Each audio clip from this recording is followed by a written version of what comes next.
Chase, of course, was sticking up for Willow again because he thinks that Willow would never, ever, ever lie.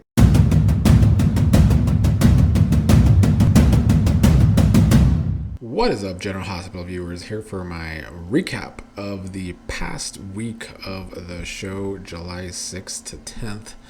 I believe just going to discuss the stories that I actually enjoyed, or there was, story movement for better or for worse. I've been talking a lot these past several weeks how the plot driven writing on this show has definitely made me lose interest. I don't think they did a good payoff for a lot of their stories, and now we have a lot of transitions in the stories that I'm trying my best to be invested in.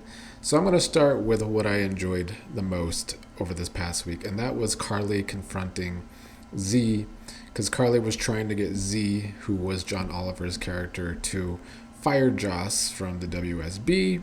I liked the jokes that Z had for Carly, like this is the first time in his career that an agent's mommy was demanding an agent get the boot. Carly ended up even slapping Z at one point when Z was saying it's not going to happen and Joss would be staying in the WSB. But they kept on having a discussion. Even Z was flirting at one point. I just really think that John Oliver, who really wanted to be on a soap opera, came in, took it seriously, had fun with it, did some great acting. He had some of the best scenes over this past week to me. What I did like was Valentin returning. He returned. Carly saw him. They ran to each other in each other's arms. Lulu was there to see it happen. He's no longer a fugitive either. So this all worked out very, very well for Valentin. Meanwhile, Cassius is still alive. Not too big of a surprise there. He is being held captive, or I guess is imprisoned by the WSB, as Z was with him saying that Joss gave a sworn testimony to charge Cassius, or his other option is to work for Z, because a lot of things Colum did is now falling on Cassius's head. So that's what's happening there. Carly also got to finally see Joss. She was having a hard time getting in the room before, but it seems like Joss still really wants to be a WSB agent and is still working against her mother in certain things that we'll get to. Lulu learned that Charlotte had been in contact with Valentin the whole time, that Valentin was a fugitive and was still in Port Charles the whole time. As that was happening, Danny was confronting Rocco about Jason going away to prison because of Rocco. These were also some of the better scenes this week. I liked that we got a Danny and Rocco confrontation. Danny calling Rocco a coward. Rocco saying he's doing all these things for Britt. It's what Jason and Britt basically told him to do, or told Britt to do. Lulu stopped them from arguing. They were arguing outside. She tried to break it up. Danny is upset that Lulu knew the whole time too that Rocco was the one that shot Colum and not Jason. So that was some big drama.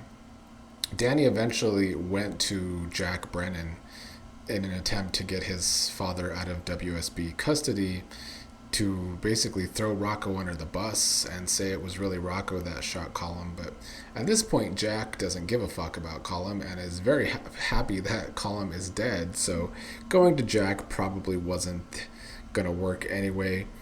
Lulu and Valentin also discussed Charlotte and how he put Charlotte in danger a few times while he was being held captive, but was still in contact with Charlotte. Lulu's had a lot of drama because of her kids and her baby daddies, but a lot of the drama also falls on her head as well. She is definitely doing a lot of being upset with other people for what's happening in her kids' lives, but let's not pretend as if she doesn't also play a part in that. Jack Brennan also went to go see Joss before her surgery. They needed to have a conversation. We'll get back to this in a second, though there is more in my notes that I would like to get to where the Joss and Jack stuff, with the Joss and Jack stuff. Lucas and Britt had a conversation in Britt's jail cell. Lucas told her she is not dying and she never had Huntingtons in the first place. This also meant that Marco's death was for nothing because he was trying to steal the supposed medication that was keeping Britt alive, and that's what Colin was so upset about and shot Marco over, which is why, again, I don't feel like we got a good payoff to Marco dying. Marco died literally for nothing now, and then Joss is the one that kills him, and there's no Sidwell and Colin confrontation. The payoff was ass. Britt was shook to hear this information, learning that everything she did for Colin over the years was because she thought he was keeping her alive, but she was never sick in the first place. So when Fitzpatrick questioned her about the saline that was used to inject herself with when she thought it was a drug, she told him that Colin made her think she was sick. He was shocked to hear that Colin did so many bad things, because right now Colin is being praised as a hero thanks to the WSB. And then Britt was free to go and released. So another character kind of getting off scot-free out of nowhere just because it's plot driven. Michael and Jacinda wondered about Willow's car, if it was hacked or if she was really involved with Jordan's accident.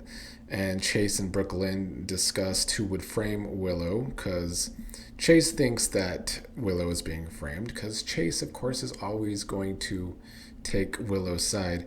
He, of course, was blaming Michael, because that's his go-to to blame when it comes to someone supposedly trying to take down Willow, as if she doesn't cause her own problems. Although I am still team, I wish Chase and Willow would have a real affair, because Brook Lynn I kind of want to see her suffer. I can't lie. Tracy and Willow got into it, discussed the accident. Willow was swearing it wasn't her and that someone would set her up. She thinks it was Tracy. It's because of that conversation Tracy was able to put it together that it was actually Brook Lynn that was doing the meddling. Tracy told Brook Lynn about the conversation with Willow and basically confronted her granddaughter about setting up Willow here, because Tracy thinks that Brook Lynn was being very reckless because she framed Willow for something that Brook Lynn did herself, which I always said was stupid. But the whole thing is stupid, as we've discussed many times. This whole car accident storyline where the other driver didn't commit a crime, what are we really setting them up for? But Brook Lynn was saying that she was just trying to keep Chase away from Willow and she's fighting for her family. Tracy very upset that Lucy got some of Brook Lynn's shares that Tracy gave her for helping Brook Lynn with all of this. Chase, of course, was sticking up for Willow again because he thinks that Willow would never, ever, ever lie.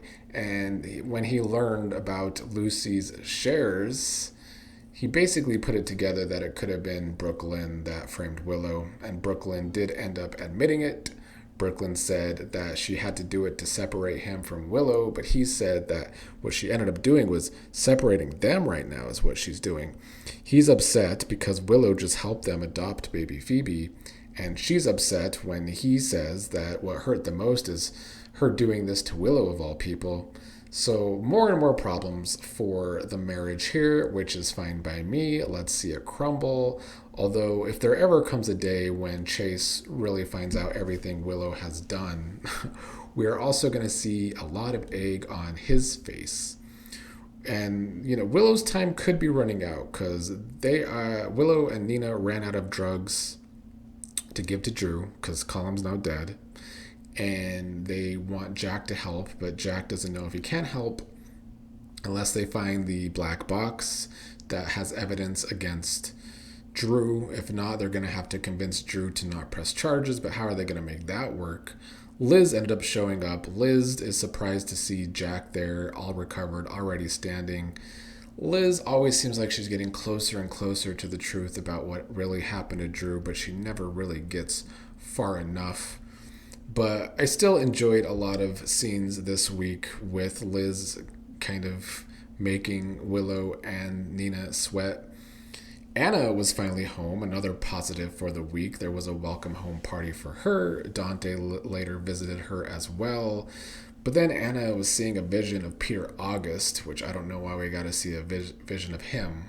The show took way too long to get rid of that villain, and now we're seeing visions of him too. We don't need it. Obrecht went to Anna for help, let Anna know the information that she and Joss were kept in the same room as Anna was. And Anna is talking about how she's been listening to doctors who were saying she was hallucinating and not really there.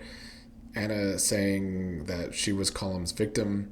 Well, Obrecht was telling Anna that she was Column's victim, just like her and Joss, but Anna could only confirm that she trusted Cassius and that he was the one that lied to her and that he was the one that dug up his dead twin brother's body to make it seem like he was Nathan. I don't really want Anna and Obrecht working together, so I'm kind of okay with whatever keeps that from happening, to be honest.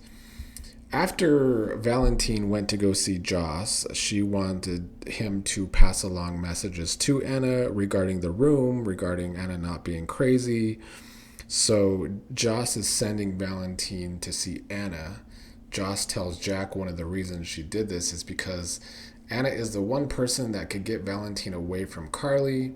So Joss plotting there, Jack probably liking that idea as well. And our big cliffhanger for the week was Valentin going to see Anna, immediately smiling upon seeing her. Another good Valentin couple. Right now, Valentin has two solid potential couples on this show. So that was good. Overall, there was more good things this week than bad, I will say. I still think I could be more invested if the writing was actually better. I do have a few more notes. Sonny interrupted Valentin and Carly at one point, seeming like he's upset that he wasn't the one to help Carly. Maybe a little jealous of that relationship too. Curtis was still being an obnoxious prick. What else is new? This is over the car accident, still blaming Isaiah. I feel like the show is really trying to twist the story into pretzels so Curtis can get off of his obvious charges against Isaiah for assault. Sidwell had a talk with Jordan, talked about her scar, saying her face could be beautiful again. This is his way of trying to get in Jordan's head to help him, I'm assuming. So we're not quite done with Sidwell like I wish we were. But that's about all of my thoughts for this past week. And until I have more time on my hands or until I am more invested in the show again, probably going to continue to do weekly reviews.